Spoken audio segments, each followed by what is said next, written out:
उत्तर प्रदेश को मिली आज एक और बड़ी सौगात। अब महिला पुलिसकर्मी सुनेंगी पीड़ित महिलाओं की फरियाद। मिशन शक्ति के अंतर्गत प्रदेश में समस्त 1535 थानों में हुआ महिला हेल्प डेस्क का शुभारंभ। यूपी सरकार महिलाओं की सुरक्षा को लेकर बेहद सतर्क है। इसे लेकर सीएम योगी के निर्देश पर कई कदम उठाए जा रहे हैं। इसी सिलसिले में मुख्यमंत्री योगी आदित्यनाथ ने लखनऊ में महिला डेस्क का शुभारंभ किया। इस डेस्क की खासियत ये है कि यहाँ महिला फरियादों की बात सुनेंगी और पुरुष अधिकारी नहीं बल्कि महिला अधिकारी मौजूद होंगे। इस डेस्क को महिलाओं की शिकायतों के समाधान के लिए स्थापित किया गया है। इसके पहले थाने में महिला हेल्प डेस्क नहीं हुआ करते थे, जिसके चलते पीड़ित महिलाओं को पुरुष पुलिसकर्मियों का दुर्व्यवहार सहना पड़ता था, लेकिन अब वो निसंकोच थाने आ सकेंगी और अपनी शिकायत दर्ज करा सकेंगी। मुख्यमंत्री योगी आदित्यनाथ ने आज माध्यमिक शिक्षा विभाग के नवनियुक्त 3317 सहायक अध्यापकों को नियुक्ति पत्र प्रदान करने की शुरुआत की। इस मौके पर सीएम योगी ने अपने आवास में खुद 5 अभ्यर्थियों को नियुक्ति पत्र वितरण किया। सीएम योगी आदित्यनाथ ने सभी नवनियुक्त अभ्यर्थियों से कहा कि आप स्कूल जाकर पठन पाठन का माहौल बनाइए। उत्तर प्रदेश के राजकीय माध्यमिक स्कूलों में एलटी ग्रेड के नए चयनित 3317 शिक्षकों को आज मुख्यमंत्री योगी आदित्यनाथ ने नियुक्ति पत्र वितरण किया। कार्यक्रम में सीएम योगी ने 5 शिक्षकों को प्रतीकात्मक रूप से नियुक्ति पत्र दिया, जबकि बाकी सभी शिक्षकों को ऑनलाइन नियुक्ति पत्र जारी किया गया। यह पहला मौका है जब शिक्षकों को ऑनलाइन नियुक्ति पत्र दिया जा रहा है। मुख्यमंत्री योगी आदित्यनाथ ने इस अवसर पर कहा कि हमारी सरकार ने पिछले 3.5 वर्षों में 3 लाख से अधिक युवाओं को सरकारी नौकरी दी है। इन भर्तियों में प्रक्रिया में कोई उंगली नहीं उठा सकता। सभी नियुक्ति में पूरी ईमानदारी और पारदर्शिता का ध्यान रखा गया है। यह हमारी पूंजी है। उन्होंने कहा कि कोरोना काल में हमने तकनीकी को बहुत नजदीक से जाना है। ऑनलाइन व्यवस्था का लाभ गरीबों को सीधे पहुँचाया जा रहा है। पिछले कई महीनों से चयनित अभ्यर्थी नियुक्ति पत्र न मिलने के कारण लगातार धरना प्रदर्शन कर रहे थे, जिसको R9 टीवी ने काफी प्रमुखता से दिखाया था। जिसके बाद विभाग ने संज्ञान लेते हुए सभी अभ्यर्थियों से ये वादा किया था कि उन्हें जल्द से जल्द नियुक्ति पत्र दिया जाएगा और खुद सीएम योगी आदित्यनाथ कुछ अभ्यर्थियों को नियुक्ति पत्र देंगे। आज नियुक्ति पत्र मिलने के बाद सभी अभ्यर्थियों के चेहरे पर मुस्कान है। लखनऊ विकास प्राधिकरण के बीसी शिवाकांत द्विवेदी को आज हटा दिया गया। मुख्तार अंसारी के बेटों की अवैध संपत्तियों को ढहा पाने में नाकाम रहे बीसी पर कार्रवाई की गई।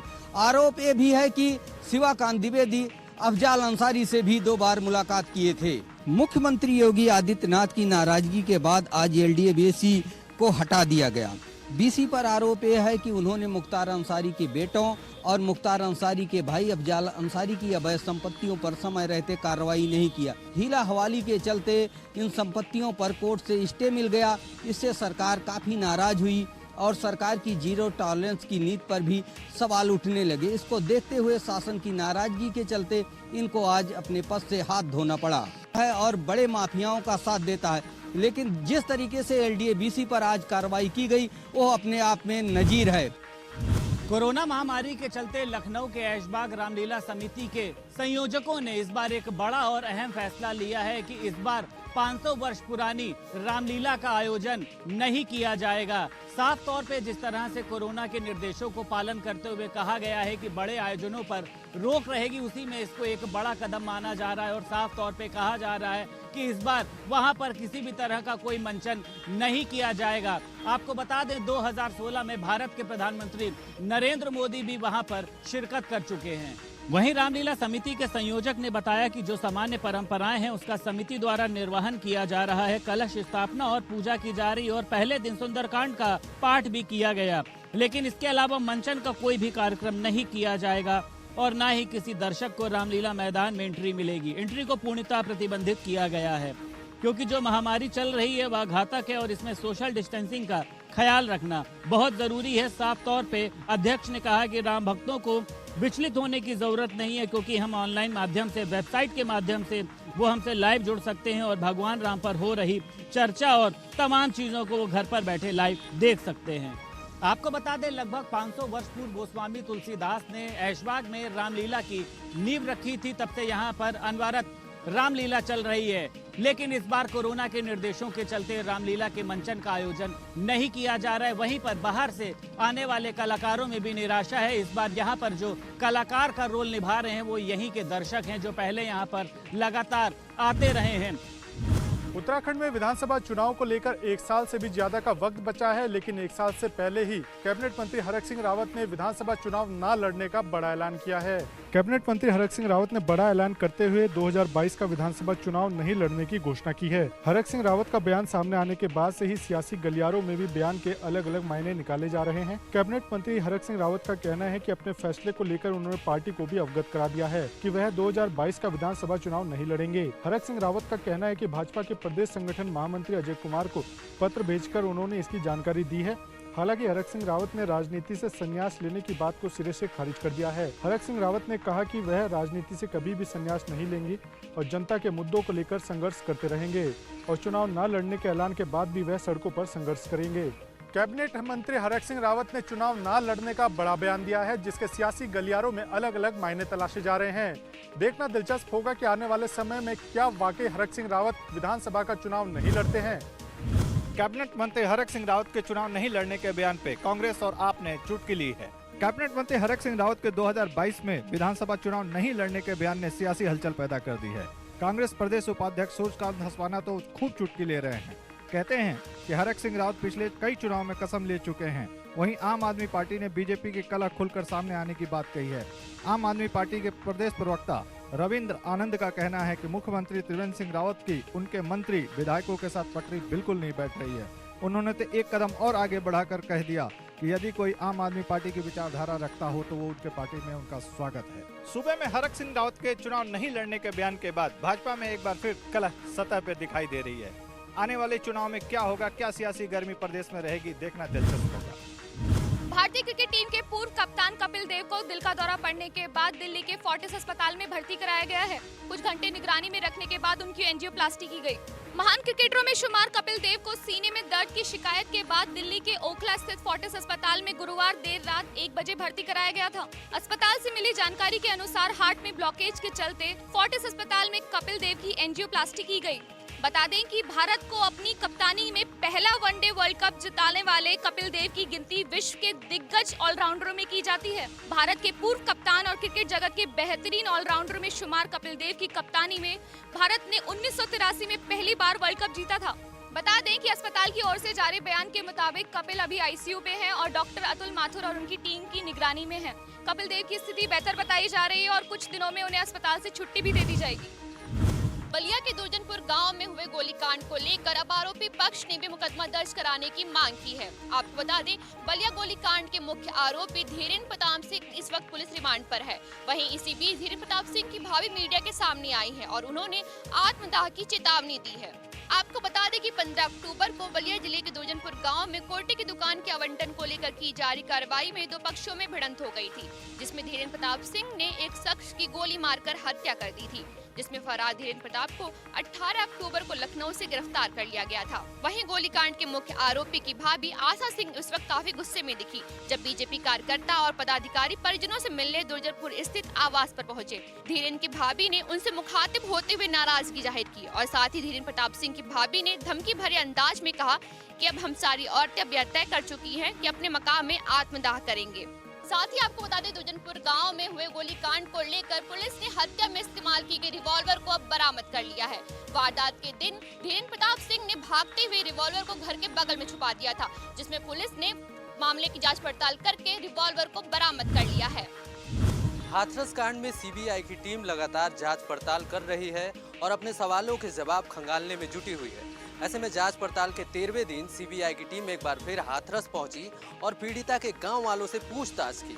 हाथरस मामले में 14 सितंबर को हुए कथित रेप और हत्याकांड मामले में सीबीआई की टीम लगातार जांच पड़ताल कर रही है। जहां एक तरफ सीबीआई की टीम पीड़िता के परिजनों से लगातार पूछताछ कर रही है, वहीं अलीगढ़ जेल में बंद चारों आरोपियों से भी सीबीआई की टीम ने गुरुवार को घंटों पूछताछ की। और अब जांच पड़ताल के 13वें दिन सीबीआई की टीम ने पीड़िता के गांव में जाकर अलग अलग लोगों से पूछताछ की है और कथित रेप और हत्या मामले की गुत्थी सुलझाने में जुटी हुई है। हाथरस मामले में सीबीआई की टीम लगातार पीड़िता के परिजनों और आरोपी पक्ष से पूछताछ कर रही है। इस बीच सीबीआई की टीम पीड़िता के गांव पहुंची, जहां अधिकारी सीमा आहूजा मौजूद रहीं और गांव के अलग अलग लोगों से पूछताछ की गई। चेकिंग के दौरान पुलिस व स्टैटिक टीम ने एक कार से 20 लाख रुपए बरामद किए हैं व 3 लोगों को हिरासत में लिया है। उपचुनाव के चलते जिले में पुलिस सक्रिय है। घाटमपुर थाना क्षेत्र में वाहन चेकिंग के दौरान पुलिस और स्टैटिक की टीम ने एक कार से 20 लाख रुपए बरामद किए। कार सवार रुपयों के बारे में कोई भी सही जानकारी नहीं दे सके, जिसके बाद पुलिस ने कार सवार तीनों लोगों को हिरासत में ले लिया है। पुलिस ने अब जाँच के बाद आयकर विभाग को इस मामले की जानकारी दे दी है। पुलिस व अन्य टीमें हालांकि बरामद रकम के बारे में हिरासत में लिए गए लोगों से पूछताछ व जांच कर रही है, पर माना जा रहा है कि उपचुनाव में इस रकम को गलत तरीके से खपाए जाने की तैयारी थी। आगरा थाना एतमादुद्दौला इलाके के नुनियाई क्षेत्र में 19 अक्टूबर को हुई सेल्स मैनेजर की लूट के बाद हत्या के मुख्य आरोपी हसन अली से आज पुलिस की मुठभेड़ हो गई।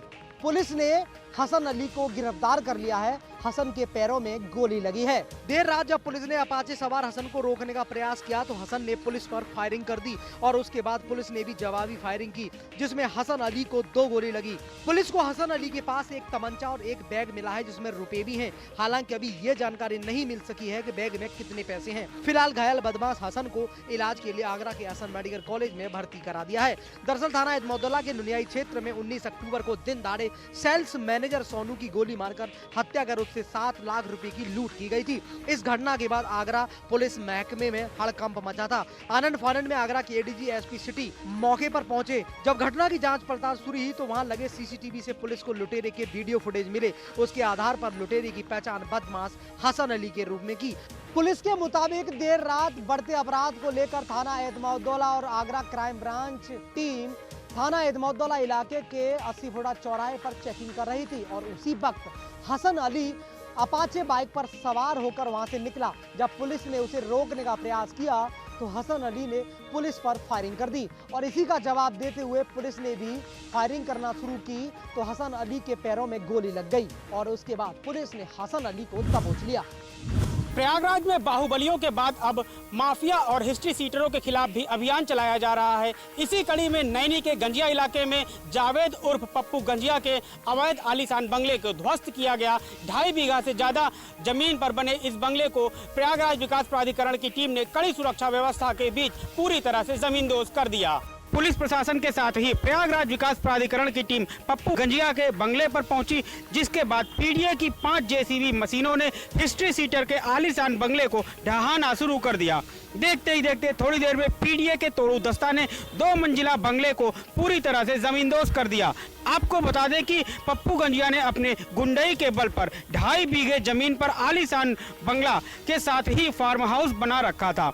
उसने अपनी रसूख की वजह से प्रयागराज विकास प्राधिकरण से नक्शा पास नहीं कराया था, जिस वजह से आज पीडीए की टीम ने उसके आलीशान बंगले को ढहा दिया। प्रयागराज विकास प्राधिकरण के अफसरों के मुताबिक इस बंगले का न तो नक्शा पास कराया गया था और न ही इसके जमीन के मालिकाना हक की जानकारी प्रशासन को है। यही वजह है कि नक्शा पास न कराए जाने की वजह से आज इस अवैध आलीशान बंगले को ध्वस्त किया गया। महुआ जिले में देवी पंडाल से घर वापस जा रही युवती को 3 युवकों ने अगवा कर दुष्कर्म की वारदात को अंजाम दिया। फिलहाल पीड़िता की तहरीर पर पुलिस ने संगीन धाराओं में मामला दर्ज कर लिया है और आरोपियों को गिरफ्त में ले लिया है। मामला महोबा जिले के पनवाड़ी थाना क्षेत्र का है, जहां पर एक युवती देवी पंडाल से अपने घर वापस जा रही थी। तभी गांव के ही 3 दबंग युवकों ने युवती को अगवा कर लिया और खंडर में ले जाकर दुष्कर्म की वारदात को अंजाम दिया। पीड़ित के न मिलने पर परिवारजनों में हड़कंप मच गया, लेकिन जब पीड़िता की तलाश की गई तो पीड़िता बेसुध अवस्था में पाई गई। पीड़िता के बताने के मुताबिक परिजनों ने एक लिखित तहरीर पुलिस को दी, जिस पर पुलिस ने संगीन धाराओं में मामला दर्ज कर आरोपियों को गिरफ्तार कर लिया है। फिलहाल पुलिस तीनों आरोपी से पूछताछ कर रही है और अग्रिम कार्रवाई का दावा कर रही है। दुष्कर्म की वारदात के बाद पूरे जिले में हड़कंप मच गया और आनंद फानंद में एसपी ने टीम गठित कर तीनों आरोपियों को गिरफ्तार कर लिया है और आरोपियों को जल्द ही जेल भेजे जाने की तैयारी में जुट गई है। सीतापुर में एक दंपति को अपने संबंधों में खटास की कीमत जान देकर चुकानी पड़ी। सुबह दोनों का शव घर के अंदर मिलने से परिवार ही नहीं पूरे गांव में मातमी सन्नाटा छा गया। घटना की सूचना मिलते ही पुलिस के आला अधिकारी मौके पर पहुंचे और मामले की जांच पड़ताल में जुट गए। घटना कमलापुर थाना क्षेत्र के जल्लापुर गांव की है। यहां की रहने वाली बिट्टा देवी से संदना थाना क्षेत्र के बेद ने 6 साल पहले प्रेम विवाह किया था। दोनों के बीच विवाह के बाद से ही संबंधों में अनबन शुरू हो गई थी। बीती रात इन्हीं संबंधों में अनबन के चलते बिट्टा ने जहां जहर खाकर जान दे दी, तो वहीं पत्नी की मौत से आहत बेद ने भी खुद को फांसी के फंदे से लटकाकर अपनी जीवन लीला समाप्त कर ली। दोनों की आत्महत्या करने के बाद पूरे गांव में सन्नाटा सा छा गया। दंपति की हुई असमय मौत से 2 बच्चों के सर से मां बाप का साया छीन लिया है। वहीं इस पूरे मामले में पुलिस ने दोनों के शवों को परीक्षण के लिए भेजकर मामले की जांच पड़ताल शुरू कर दी है।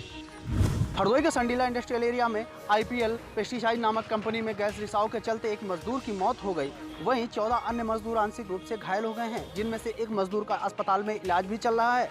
दरअसल पूरा मामला संडीला इंडस्ट्रियल एरिया का है, जहां पर IPL पेस्टिसाइड नामक एक कंपनी है, जिसमें मेंटेनेंस का काम चल रहा था, जिस दौरान वहां पर पाइप लीक हो गए और गैस रिसाव होने लगा, जिसके चलते एक मजदूर की मौत हो गई। वहीं 14 अन्य मजदूर वहां पर घायल हो गए हैं उससे, जिनका इलाज चल रहा है।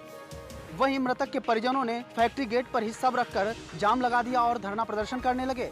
परिजनों की लगातार यही मांग थी कि आरोपी कंपनी के खिलाफ सख्त से सख्त कार्रवाई की जाए और मृतक के परिजनों को मुआवजा दिलाया जाए। मौके पर पहुंचे अधिकारियों ने समझा बुझाकर मामले को शांत कराया। मृतक के नाम पर 5 लाख रुपए और मृतक की 2 बेटियों के नाम पर 4 लाख रुपए देने का बात कहा गया है। हालांकि जो गैस रिसाव हुआ है उसकी जांच प्रदूषण नियंत्रण बोर्ड की टीम करेगी, लेकिन अब देखना ये होगा कि ऐसे में प्रदूषण नियंत्रण बोर्ड या फिर जिला प्रशासन की तरफ से फैक्ट्री के खिलाफ क्या कार्रवाई की जाती है।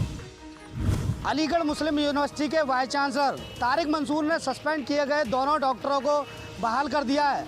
आपको बता दें कि CBI जांच के बाद मेडिकल कॉलेज के एक CMO और डॉक्टर को बर्खास्त कर दिया गया था।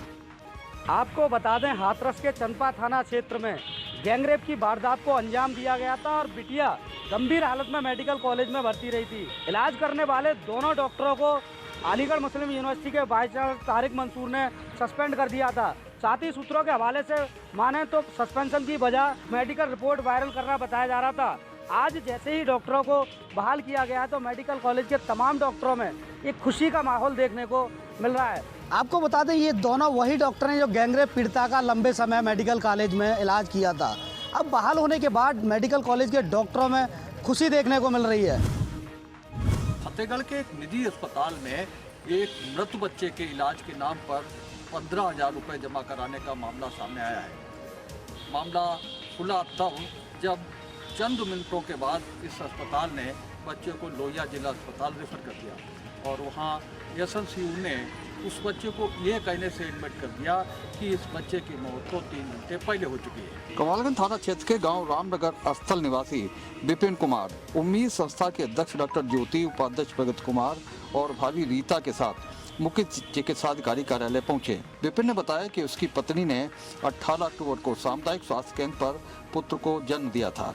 पुत्र की हालत गंभीर होने पर उसे फतेहगढ़ स्थित एक नर्सिंग होम ले आए। यहाँ पर उससे 15,000 रुपये जमा करा लिए गए। उसी दिन पुत्र की हालत ठीक न होने की बात कहकर उसे लोहिया अस्पताल जाने को कह दिया गया। जब बच्चे को लोहिया जिला अस्पताल ले जाया गया तो वहाँ SNCU में ये बताया गया कि बच्चे की मौत तो 3 घंटे पूर्व हो चुकी है। विपिन इस मामले की शिकायत करने के लिए CMO कार्यालय पहुंचे। CMO ने इस मामले में डिप्टी CMO से जांच करा करके आवश्यक कार्रवाई करने की बात कही है।